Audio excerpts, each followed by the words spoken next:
From East Bush Lake Road to Old Cedar Avenue, road construction and closures are taking place to improve the city's infrastructure.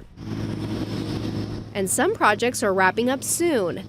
At East Bush Lake Road, construction will finish up at the beginning of November.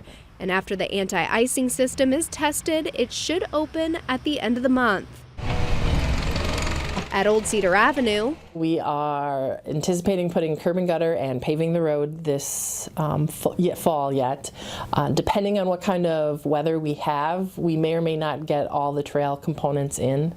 Work on the Minnesota River Bridge means lane closures and the closing of the 106th Street ramp to southbound 35W starting October 18th. That will last until the project is complete.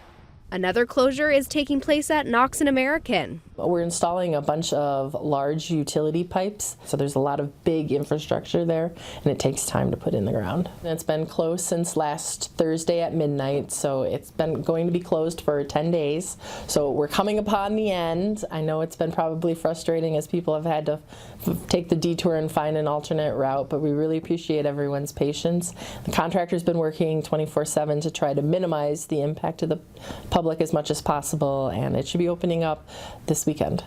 City engineer Julie Long admits all this construction may be causing drivers headaches, but there's some good news. You may have noticed more green lights along your commute due to signal coordination projects. We installed the fiber optics last summer, and this year we've been deploying all the new timings, so people should be seeing better coordination through some of our major corridors, collectors, and arterial streets.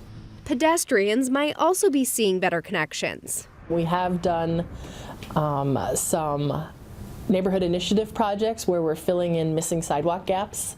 So as part of the review process, when people build new buildings, we'll require them to put in sidewalks, and then you'll notice these are sidewalks to nowhere and they look a little silly. We've been doing a lot of the infill projects, trying to get those connected so that they don't stop mid-block, and especially if they're going to a school or a park or another public facility. And maybe the best news of all, congestion relief is coming to Interstate 494. Funding was approved this year and the design process is underway. It will be a few years before people start to see the actual construction, but pay attention. We're going to have a whole bunch of public engagement and meetings, and we want people to get involved with the project. Road construction is frustrating, but I think we can all agree that it's worth it in the end.